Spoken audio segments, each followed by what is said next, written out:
Good morning. The Committee on Education and Workforce will come to order. I note that a quorum is present. Without objection, the chair is authorized to call a recess at any time. Before we begin, I'd like to begin with a moment of silence to recognize all the Israelis and others who have been killed, injured, or taken hostage by Hamas terrorists.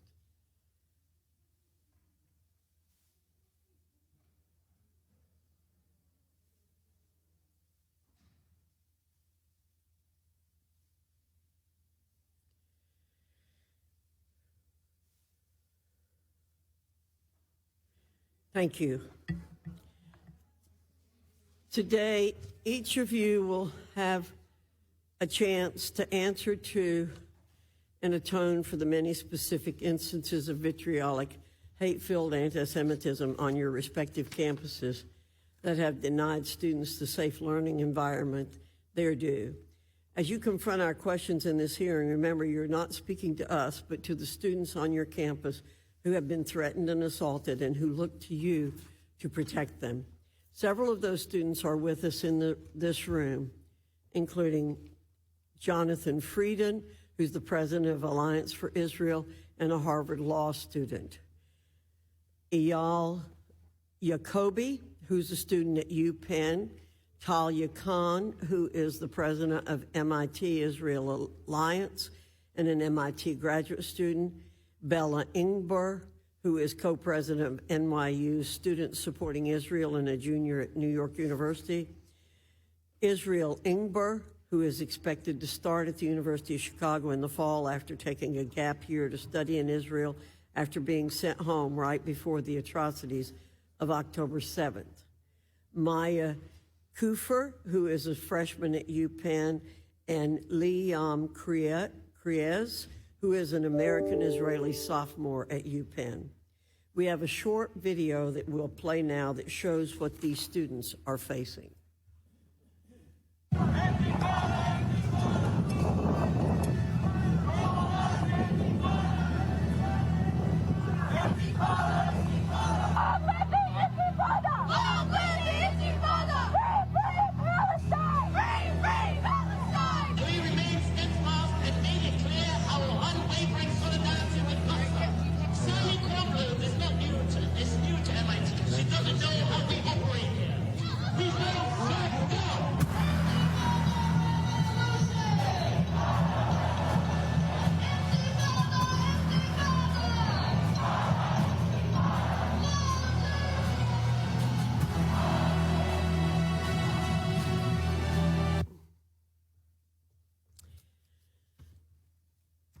I want to do something which I rarely do, quote the Senate Majority Leader from New York, Chuck Schumer.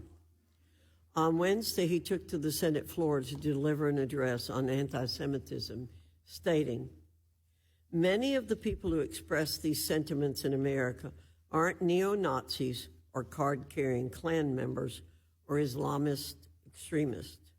They're in many cases people that most liberal Jewish Americans felt previously were their ideological fellow travelers. Not long ago, many of us marched together for black and brown lives." End of quote. You see, this speech by the most powerful elected Jewish politician in America was addressed to many on his left flank. He questioned how these elements of the left, which pride themselves on diversity and inclusion, could be responsible for fomenting such hatred toward liberal Jewish Americans. I quote Majority Leader Schumer to you, Presidents Gay, McGill, and Kornbluth, because I understand that speech to be a sort of reckoning for the Jewish identity with the radical left. Yet for 40 minutes, he fails to use the word university a single time. However, after the events of the past 2 months, it's clear that rabid anti-Semitism and the university are two ideas that cannot be cleaved from one another.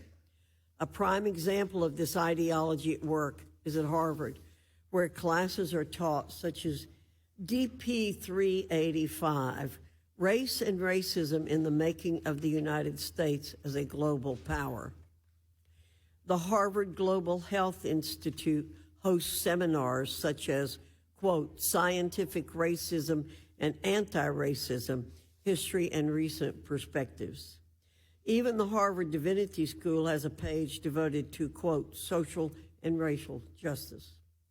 Harvard also, not coincidentally, but causally, was ground zero for anti-Semitism following October 7th and is the single least tolerant school in the nation, according to the Foundation for Individual Rights and Expression's 2024 College Free Speech Rankings. UPenn is right behind them at 247th of 248. MIT is in the middle of the pack. What I'm describing is a grave danger inherent in assenting to the race-based ideology of the radical left. Senator Schumer hasn't put the pieces together, but the picture is far too clear now to American Jews. Institutional anti-Semitism and hate are among the poison fruits of your institution's cultures. The buck for what has happened must stop on the president's desk, along with the responsibility for making never again true on campus. Do you have the courage to truly confront and condemn the ideology driving anti-Semitism? Or will you offer weak, blame-shifting excuses in yet another responsibility-dodging task force? That's ultimately the most important question for you to confront in this hearing. I will close with this. I appreciate your appearances today on behalf of Harvard, UPenn, and MIT, respectively. It proves your universities have, at minimum, a sense of accountability to the American people. But my praise for post-secondary education is very limited these days. Harvard, UPenn, and MIT, you have a very big role to play in shaping the future for all of academia. This moment is an inflection point. It demands leaders of moral clarity with the courage to delineate good from evil and right from wrong. With that, I look forward to each of your testimonies.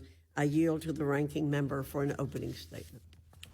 Thank you, Dr. Fox, and thank our witnesses for appearing today. Historically, college campuses have been hubs for students and faculty to foster intellectual thought and expression. Regrettably, following Hamas's October 7th attack on innocent civilians in Israel and the ongoing conflict in Gaza, college campuses have become polarized, and we've been witnessing a disturbing rise in the incidence of anti-Semitism and Islamophobia. To be clear, this discrimination is nothing new on college campuses, indeed, nothing new in society generally. Any student of history knows that it did not start with the October 7th attacks or any one new event, and it didn't start with diversity, equity, and inclusion initiatives. My colleagues would do well to recall this country has a centuries-long history of racism and white supremacy. At the same time, free speech is a constitutional right and the bedrock of our democracy, and colleges and universities are often on the front lines of defending this right. But schools are also responsible for fostering campus environments that promote understanding, respectful dialogue, and above all else, student safety. So today we'll hear from representatives of universities on their efforts to protect students and address discrimination on campus. Of note, this is an opportunity that my Republican colleagues denied us in 2017 when committee Democrats called for a hearing 6 years ago on campus discrimination, when white supremacists marched through the University of Virginia grounds shouting, "Jews will not replace us." We couldn't get a hearing back then.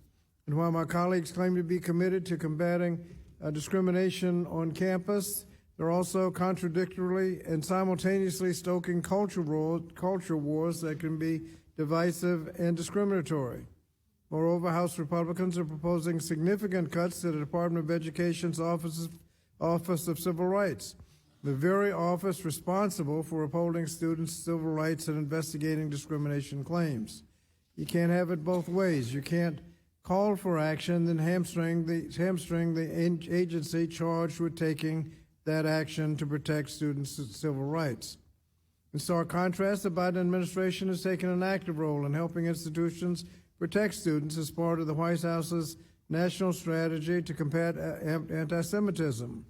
Under President Biden's direction, the Department of Education has provided additional guidance to colleges and universities on how to uphold their obligation under Title VI of the Civil Rights Act of 1964 and better address anti-Semitism, Islamophobia, and all forms of discrimination on campus. We've also opened investigations into recent incidences on many campuses, including Harvard, Columbia, Cornell, Wesley, University of Pennsylvania, University of Tampa, just to name a few. In closing, I want to echo my colleague, and I'll quote Senator Schumer again. All Americans share a responsibility and an obligation to fight back whenever we see the rise of prejudice of any type in our midst. So today I hope my Republican colleagues will denounce the culture wars that have distracted us from protecting many vulnerable students, and I hope we can stand behind the Biden administration's critical work to ensure that every student and educator has access to a campus free of discrimination, harassment, and violence. To that end, I yield back. Thank you, Mr. Scott. Pursuant to Rule 8C, all members who wish to insert written statements into the record may do so by submitting them to the committee clerk electronically in Microsoft Word format by 5 p.m., 14 days after the date of this hearing, which is December 19, 2023. And without objection, the hearing record will remain open for 14 days to allow such statements and other extraneous material referenced during the hearing to be submitted for the official hearing record. I now turn to the introduction of our witnesses. Our first witness is Dr. Claudine Gay, who is the president of Harvard University in Cambridge, Massachusetts. Our second witness is Ms. Liz McGill, who's the president of the University of Pennsylvania in Philadelphia, Pennsylvania. Our next witness is Dr. Pamela Nadell, who is a professor of history and Jewish studies at American University in Washington, D.C. And our final witness is Dr. Sally Kornbluth, who's president of the Massachusetts Institute of Technology in Cambridge, Massachusetts. Note, Dr. Kornbluth will monitor her diabetes during the hearing. We thank you all for being here today and look forward to your testimony. I'd like to remind the witnesses that we have read your written statements, which will appear in full in the hearing record. Pursuant to Committee Rule 8D and committee practice, I ask that each of you limit your oral presentations to a 5-minute summary of your written statement. I also like to remind the witnesses to be aware of their responsibility to provide accurate information to the committee. If we have a demonstration that gets unruly, we will ask the campus police to take people out immediately.